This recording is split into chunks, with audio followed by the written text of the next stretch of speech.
Okay, क्या कह रहे थे मानवी, बोलना दोबारा।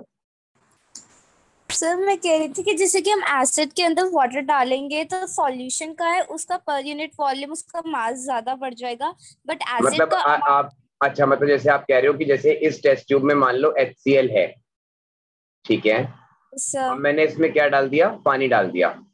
नहीं सर, तो अगर मतलब हाँ, कोई भी करे सर, मुझे नहीं पता किस में डालेगा वाटर अच्छा मतलब ये HCl कह रहे का। हो कि ऐसे वॉल्यूम बढ़ती जाएगी ना, ये कह रहे हो ना आप, ये वॉल्यूम यस बढ़ती सर, जाएगी। वॉल्यूम इंक्रीज हो हाँ, जाएगी। लेकिन पूरा टोटल मिला के आयंस डिक्रीज हो गई, है ना। Yes sir. ये सबको समझ आया मैंने क्या बोला है या नहीं? यस। हाँ, ज्यादा डिसोसिएशन मतलब ज्यादा टूटेगा ना, जो भी इसके अंदर HCl है ये ज्यादा टूटेगा, इसके मॉलिक्यूल ज्यादा टूटेंगे, तो हर तरफ H+H+ बिखर जाएगा। तो there will be decrease in the concentration of ions of HCl, क्योंकि वो वाटर के साथ जुड़ती गई। इसी बात को हम क्या बोलेंगे, डाइल्यूशन। ये समझ आ रहा है? द एसिड और base is said to be diluted. Aarush, आप कुछ पूछ रहे थे बच्चे, बोलो। सर एक और बार हाँ, सर एक एक और और बात, हाँ, एक और बात समझाया तो देखो, मान लो जैसे पानी में आपने क्या किया, जैसे इसमें इसमें पानी डाला है इसमें ना, एक तरह से, है ना। Yes sir. तो HCl जो है वो क्या करेगा, HCl के अंदर जितना भी कंटेंट था वो इस वाली वॉल्यूम में ज्यादा था, मतलब इसके अंदर H+ आया तो उसके अंदर थोड़ा सा वाटर रहा होगा, हो सकता है। ओके, अब आपने पानी डालते गए तो पर यूनिट वॉल्यूम तो कंटेंट कम ही हो गया ना, क्योंकि H2O बढ़ता जा रहा है। पर यूनिट वॉल्यूम H+ रहेंगे तो उतने ही, पर यूनिट वॉल्यूम कम रहेंगे वो वाटर H2O से। आया समझ? No sir. नहीं आया तो मैं रिपीट करूं? नो सर नहीं। नहीं आ रहा? और कोई जो बताना चाहता हो इस बात को? सर क्योंकि जैसे कि डिसोसिएशन तो सेम ही अमाउंट में होंगी, वो H+ आयंस पूरी वाटर में बिखर जाएंगे, बट डिसोसिएशन तो अगर हम एक पर यूनिट वॉल्यूम लेंगे उसके हिसाब से जब मेजर करेंगे तो फिर तो वो कम ही आएंगे। अच्छा आरुष, मैं ना एक टॉपिक इंट्रोड्यूस करूंगा आगे जाके, जिसका नाम ना ये है, इसको रीड करना। लोगरिथम्स। हाँ, अब ना NCERT ने काट रखा है टॉपिक, लेकिन मैं इंट्रोड्यूस कर दूंगा, उससे बेटर समझ आ जाएगा, ठीक है। Okay sir. ओके। एक्सक्यूज अच्छा, मी सर, हाँ बच्चे बोलो। जो सिम्युलेटर में एरो था उसका क्या मतलब है? क्या क्या क्या क्या, दोबारा बोलना। सर जो सिम्युलेटर में एरो दिखाया था रिएक्शन में, तो उसका एक क्या मिनट रुको, मतलब है? दिखा रहा हूँ ये वाला ना, ये पीएच यस। पीएच मेजर करेगा। मैंने अभी पीएच कराया नहीं, इसलिए मैंने उसको रखा नहीं था उसमें। नो सर, ये जो रिएक्शन में हमें एरो दिया हुआ है जो आगे भी जा रहा है और पीछे भी जा रहा है, ये वाला, ये ऐसे, तो आपको कर्सर दिखाएंगे? एक मिनट बच्चे, कौन सा वाला एरो कह रहे हो? एक उसके ऊपर आसपास क्या लिखा हुआ है? सर Ha+H2O में जो एरो है। एक सेकंड, मुझे इतना नहीं पता चलता। आप सिमुलेशन में कह रहे हो किसमें? सर नहीं, जो उसके नीचे रिएक्शन लिखा हुआ है उसमें जो एरो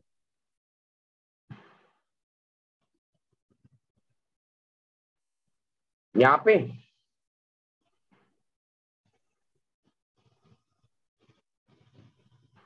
है, Ha+H2O एरो A- + H3O+ वाला। अच्छा अच्छा अच्छा अच्छा, एक मिनट में समझ गया, ये वाला। हाँ, ये वाला कह रहे हो। अच्छा, इसमें क्या लिख रहा था मैं? हाँ, ये लिख रहा था मैं इसमें। तो नो ये सर, क्या? एरो आगे भी जा रहा है और पीछे भी जा रहा है, तो वो उसका ओ क्या अच्छा, मतलब? उल्टा भी करोगे तो भी बन जाता है, ये वो ये कह रहे हैं। Okay sir. ठीक है। अच्छा, अब मिक्सचर ऑफ सेवरल इंडिकेटर्स क्या होता है?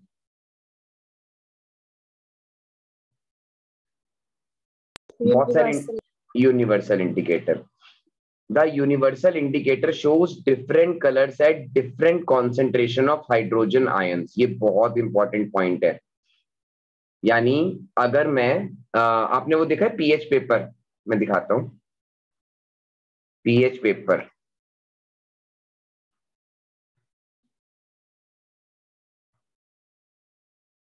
ठीक है, तो पीएच पेपर में ये कलर्स दिख रहे हैं आप सबको?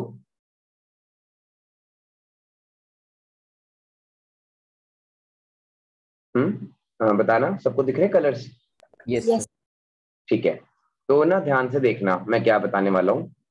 अगर हाइड्रोजन आयंस की कंसंट्रेशन, ये दोनों एक ही बात है जो मैं टिक कर रहा हूं, अगर इनकी कंसंट्रेशन बहुत ज्यादा है, बहुत ज्यादा, ठीक है, अगर इनकी कंसंट्रेशन बहुत ज्यादा है पर यूनिट वॉल्यूम, शायद आरुष को अब समझ आ रहा हूं मैं क्या बोलना चाह रहा हूं, कि इस पूरा पानी भरा हुआ है और उसमें H+ यहाँ पे है ना।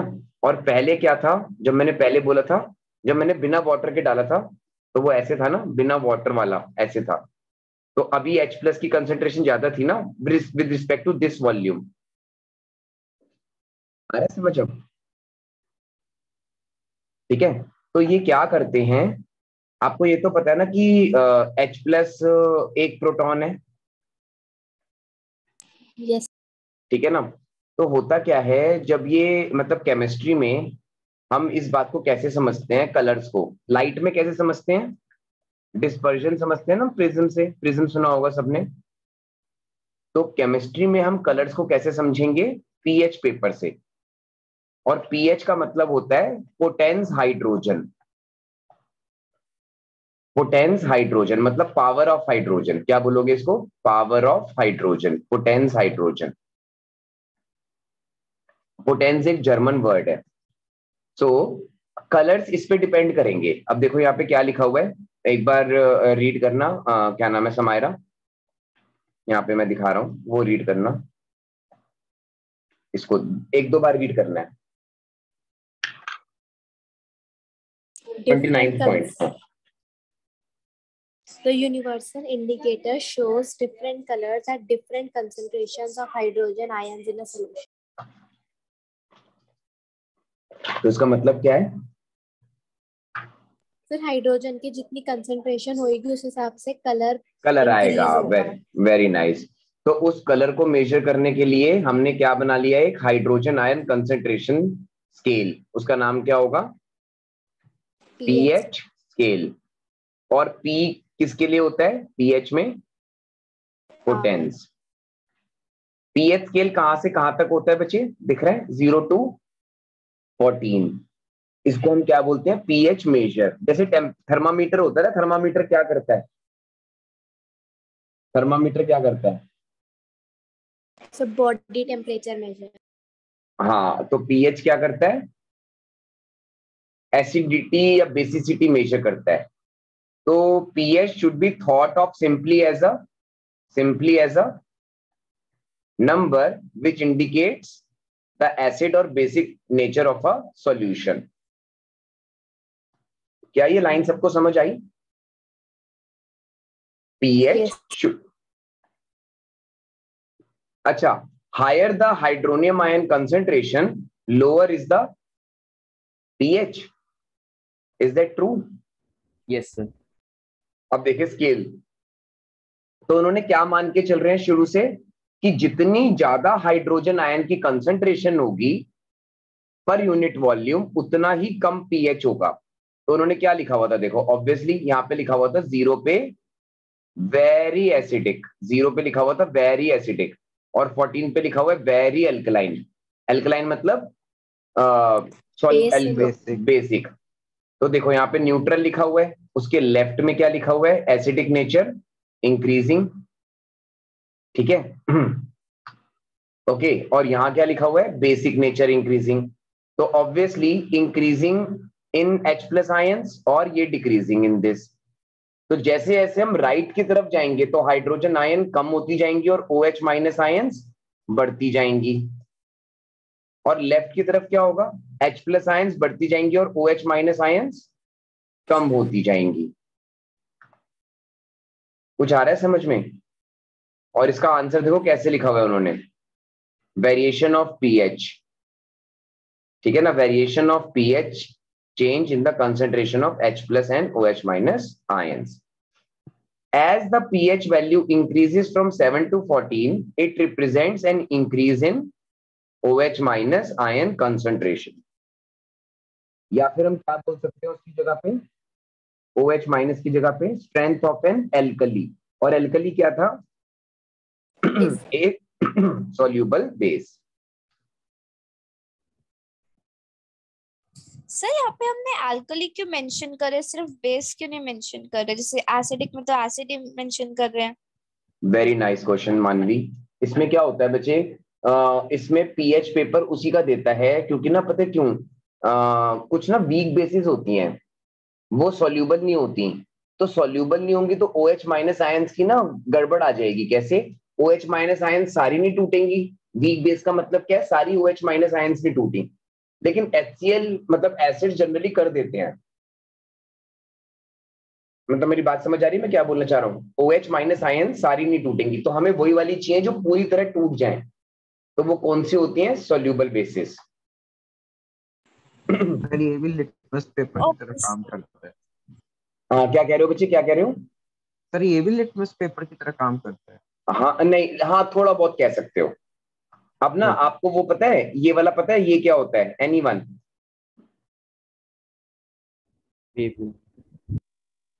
हाँ रेनबो के कलर। हाँ, ये रेनबो के कलर्स ही आ जाएंगे, क्योंकि आगे जाके ना मतलब इसके बारे में पढ़ना, मैं आपको सबको कुछ ऐसा डेटा भेजूंगा जिसको भी इंटरेस्ट हो, ठीक है ना, जिसको भी इंटरेस्ट हो वो ये पढ़ के देखना, आपको बहुत मजा आएगा कि लाइट चैप्टर में जो विब्ग्योर है और जो पीएच स्केल के कलर्स हैं वो इलेक्ट्रॉन की वजह से ही आ रहे हैं। मतलब इलेक्ट्रॉन एनर्जी अब्सॉर्ब कर रहा है, एनर्जी निकाल रहा है, एनर्जी अब्सॉर्ब कर रहा है, एनर्जी निकाल रहा है, ठीक है। तो प्योर ब्लड, प्योर वाटर या ब्लड, उसका पीएच कितना दिखा रखा है? 7.5। ठीक है, तो थोड़ा ग्रीनिश ग्रीनिश एरिया है वाला, ये थोड़ा ब्लूइश है, ये थोड़ा येलोइश है, ये ऑरेंजिश है और ये रेडिश है। तो गैस्ट्रिक जूस, हमारी जो गैस्ट्रिक जूस पता है ना सबको, कहाँ बायोलॉजी में कहाँ आएगा ये? यस। डाइजेस्टिव। बताओ अब ये क्वेश्चन कहाँ जुड़ गया, देखो अच्छा खासा बायोलॉजी में जोड़ दिया उन्होंने क्वेश्चन। और ये सोडियम हाइड्रोक्साइड सॉल्यूशन सबको कितना दिखा रखा है? अबाउट 14, ठीक है। Yes Aarush. Sir hydronium ion and sir hydrogen cation same कैसे? एक ही पता है क्या है, हाइड्रोजन आयन अकेले नहीं रहती ना, अभी पढ़ा था ना, exist alone, can not exist alone, तो वो वाटर के साथ अटैच थोड़ा सा रहती है। एक्चुअली पता है क्या होता है आरुष, जैसे अगर आपको इसके बारे में डिटेल में पढ़ना है ना, तो मैं आपको एक कॉन्सेप्ट बता रहा हूँ, उसको देख लो, इसको रीड करना। Lone pair. तो ना अगर आपको ज्यादा डिटेल में पढ़ना है ना, तो इसके बारे में एक बार रीड करके मतलब कहीं से इंफॉर्मेशन निकाल के फिर मुझे बताना नेक्स्ट क्लास में। ओके। लिख लो एक जगह पे, फिर मैं ना आपके साथ बेटर मतलब बात कर पाऊंगा। नहीं तो ना इन्होंने क्या कर रखा है, 10th क्लास में और 9th क्लास में ना छोटी छोटी चीजें डाल रखी हैं। फॉर एग्जाम्पल जैसे मैं आज की क्लास में भी बात कर रहा था सब बच्चों से, जैसे एक बार ये बोलना आरुष, क्या लिखा हुआ है? Force is equal to mass into acceleration. है ना। तो आपको याद है डेरिवेशन कैसे करते थे? हम ऐसे लिखते थे, फिर ऐसे लिखते थे, फिर Yes. उसके बाद ये आ जाता था, यस सर। और यहाँ पे के आता था, आपको याद आ रहा होगा, फिर के को 1 ले लेते थे। Yes sir. अब अगर मैं आपको बोलूं कि ऐसा कुछ नहीं होता, तो आपको लगेगा सर क्या क्या क्या 9th में ऐसे ही पढ़ा दिया। इसके पीछे क्या लगती है, ये देखो क्या लिखा है मैंने। Integration and differentiation. अब इसके ये करने के बाद ये आता है। तो इन्होंने क्या कर रखा है, 9th 10th में ना सिंपल सिंपल चीजें जो उसके पीछे की बेसिक चीजें हैं ना, वो नहीं बताई, वो सारी 11th में डाल दी। क्योंकि 9th 10th तक एक स्टूडेंट का या कोई भी ह्यूमन हो, उसका मतलब ब्रेन धीरे धीरे डेवलप हो रहा होता है अभी 14-15 ईयर्स में। है ना। तो वो उस वजह से आपको थोड़ा सा हो सकता है याद करना पड़े, पर फिर भी आपको ये जानना है कि H+ और H3O+ में क्या डिफरेंस है, तो थोड़ा सा आप इसके बारे में पढ़ के मुझे बताना, फिर मैं बेटर एक्सप्लेन कर पाऊंगा आपको। देखो क्या लिखा हुआ है मैंने, एक बार और पढ़ लो। लोन पे। लोन पेयर, ठीक है, पढ़ के देखना इसको, अगर अच्छा लगे तो ठीक है, नहीं तो छोड़ देना, ठीक है। 11th में तो साइंस लोगी ना, तो 11th में तो आएगा ही, देखो बस फिर भी मैंने आपको बता दिया, अगर आपका 10th में ही जानने का मन है तो मुझे बताना। Okay sir. एक दो चीजें हैं, इससे पहले मैंने एक और भी कुछ बोला था, कोई होमवर्क भी दिया था मैंने विबग्योर और उसका, ऐसा कुछ दिया था क्या? Yes sir, atomic spectrum. हाँ, कुछ ये चीज पता करके रखना कि ये सारे विबग्योर, मतलब लाइट का जो विबग्योर है वो पीएच के स्केल से कलर कैसे मैच कर रहे हैं उसके। सोच के रखना एक बार, या कहीं से पढ़ के रखना, फिर डिस्कशन करेंगे इसका कभी। ठीक है, तो फाइनली लास्ट टॉपिक हमारा ये है आज के लिए, the strength of acids and bases depends on the number of H+ and H+ and OH- ions produced respectively। ठीक है, तो 37 जो पॉइंट्स तक हमने पढ़ा, कैसा लगा सबको टॉपिक ये वाला अभी तक? एसिड बेसिस सॉल्ट्स इजी था, मुश्किल लगा क्या? सर ठीक है, तो क्या आप सब नेक्स्ट क्लास में 55 पेज तक पढ़ लोगे? ओ सॉरी, 55 पॉइंट तक, मतलब बहुत ही सिंपल है।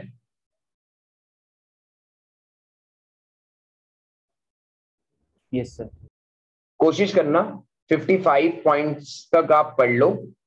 आई गेस 55 ये रहा, हाँ लास्ट ईयर मैंने यहाँ तक बोला है। ठीक है, अगर आप ये पढ़ लोगे ना तो अगली बार मैं सॉल्ट स्टार्ट कर पाऊंगा। ठीक है, अगर आपको मतलब ऐसे, मैं चाहता हूँ कि थोड़ा सा सिलेबस आपका एक बार जल्दी जल्दी हो जाए, क्योंकि मैथ्स का तो बहुत आगे चल रहा है आपका। अब हम साइंस का सिलेबस आगे लेके जाएंगे बहुत, और नेक्स्ट क्लास में मैं बायोलॉजी की क्लास लूंगा।